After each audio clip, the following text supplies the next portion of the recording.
shouldn't be jealous, that's a female trait. What you mad cause you push down till he sell weight? Oh yeah, Debo. Anytime there's any controversy or any opportunity to jump out there on RBE or myself, you the first in line. I don't talk to you, I don't fuck with you. I've never said a single bad thing about Queen of the Ring. Never had no issues with Babs. Me and Babs be on the phone, hour-plus long conversations. Bab asked me at one point to do an event with y'all. Let me tell you something about that $60,000 that we spent for a handshake, supposedly. If we spend $60,000 for a handshake, you need to holler at us. Because if we spent $60,000 for a handshake, imagine what we made. If somebody helps you, maybe you won't be begging all these other platforms to help you out. Maybe you won't be literally crying on an interview on Angry Fan with Beasley saying, can you please do a co-event with us? Everybody that's listening, I'm just telling you, Debo's not quick. Don't worry. Yo, I appreciate the words, Beasley. I appreciate the words, but yeah, at the end of the day, man, you know what I'm saying? I just wanted to tell you this, thank you for everything you've done for my brand. And, helping my brand out. I know sometimes I probably give you a hard time and shit, but, I definitely admire what you do and shit, man. You know what I'm saying? And definitely thanks for the advice you always been giving me and shit. Yo, Beasley, not for nothing. I know I got you on the phone. You know what I'm saying? I know the fans been hearing me talk about battle and sexes for like the longest time. Can you please secure a verbal agreement? So, you know what I'm saying? So these girls... Yeah, we discussed this last night, you swindler. Not too long ago, you even wanted to ask RBE to do a co-event with you, right? Uncle Rob, what happened to that footage? The shit that Debo was in? I never seen that drop. Did he ask y'all to vote that? Whether face-to-face, DMs, text messages, phone call files. You always speak a different tune behind the scenes. But in public, you can't wait for our downfall. You publicly admit you don't like this guy, right? You don't fuck with ARP. I don't like the ARP cat, right? I think I just need to give you what you asking for because I ignore you for years. I don't fuck with you. So I ignore your ass because I think you a fucking clown. The same guy that talk all that shit on Twitter or on some interview or something like that, at one time was asking me about being RBE. At one point was saying, yo, I'm glad that you here. We needed cats like you because of... You consume with fucking jealousy and childish ways. You don't want to follow any of those protocols that I thought me and you set as men. Man to man, face to face. You don't want to follow those protocols, right? You don't want to keep it 100 like that, right? Because you could go ahead and tell the public that story. Since you want to talk in public all the time about ARP or RBE. Tell the public that story. Debo, first and foremost, I want to say it was definitely great to see you and to speak to you at Blood, Sweat, and Tears 5. So, to keep it short, I think that you and I understand that if there's any subliminals or, corny shit on the internet coming from you or coming from me at this point, it would be some sucker shit. I got you though. It's just gonna take me about a week to edit your fucking documentary. It's not a blog. Your shit is a documentary. If we run through all your history, all your bad business, all your lies, all the shit you've been through with the ladies on your cards, wait a minute. Did you take money from tax problems? All types of shit surrounding you, your name. Everybody else, appreciate y'all tuning in. It's your boy ARP. I'm out of here. A lot of people in the game will try to take everything from you. They'll drain you dry. See, it's hard to explain what I try. The blood suckers walk amongst us. They ain't in the sky. Be born. Before RBE's rise, we'd need to first look at the years leading up to its creation and its first year overall. Co-owners ARP and Shotta both grew up in the hip-hop culture. Graffiti, breakdancing, and the entire hip-hop explosion in the 80s would not just be a pastime for them, but influence their way of life. This by extension would include a lifelong interest in battle rap, as this was part of the hip-hop culture in general, whether on or off beat. In the early 2000s, they would both get a tattoo of the word rare breed, which by definition is a person or thing with characteristics that are uncommon among their kind, a rarity. Years later, this would double up as the name of the company we know as RBE today, which fully lives up to its namesake.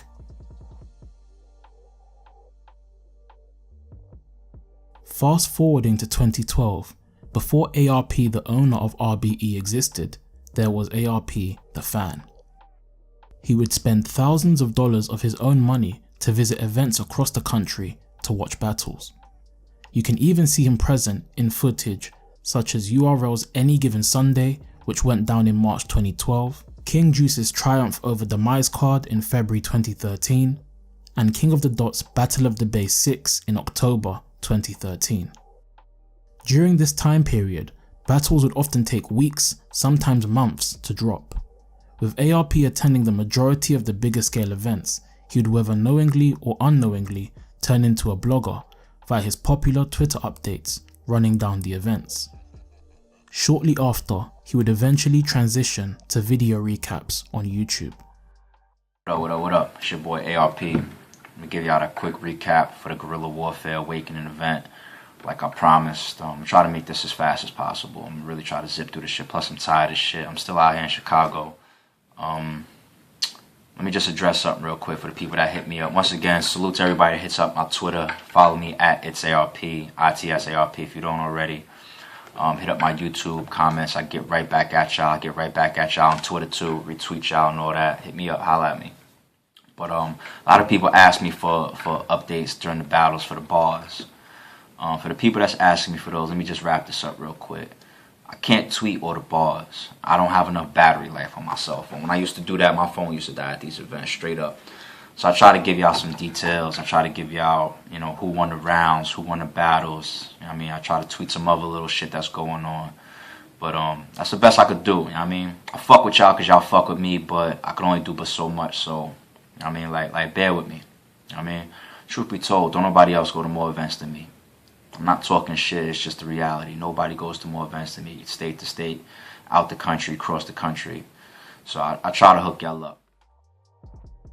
2 battlers and 1 media personality would in the same year plant the seeds in ARP's mind to create RBE, namely Math Hoffa, Swave Sever, and Star from Star and Buck Wild. In February of 2013, ARP would join Star's promotion and marketing company Battle Rap Media on a 6-month deal as a financial partner. With ARP and other partners backing the company, they would run several events, including the Hell Up in Harlem card, which featured Chrissy Yamaguchi vs Tori Doe, and the Big Payback card, which featured 40 Bars vs Duchess. Both of these battles were considered good cards by those in attendance, and also upon the battle's release on YouTube. Summer Madness 3 would roll around, and ARP would be front and center for the Math and Serious incident, and will witness Swave Sever running to the stage to hold down a friend of his in the chaos immediately after. This would say a lot about Swave's character to ARP, and led to him wanting to book him for a battle. Post Summer Madness 3, Star would attempt to book Math vs QB Black Diamond for Battle Rap Media, which was a battle that ARP disliked.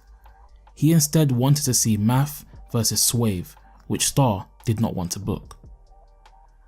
Shotta and ARP discussed the match and decided to put it together on their own, and in the process realized they already had the in-depth knowledge of the culture through ARP, and with their combined finances could put together matches on their own, thus creating RBE. Although the Math battle never blossomed, ARP still made Swave the main event, and the rest of the event was built after his initial match was set up with Rosenberg Raw as the headliner for their first ever card, New Year Order. This card showcased almost all aspects of modern battle rap, with a mixture of tiers, 1-round and 3-round battles, as well as a battle for the ladies. RBE would also be one of the first to heavily incorporate bloggers in their events, as evidenced by the roundtable discussion on the card comprising of ARP, 3 Letter Man, J Black, and Angry Fan.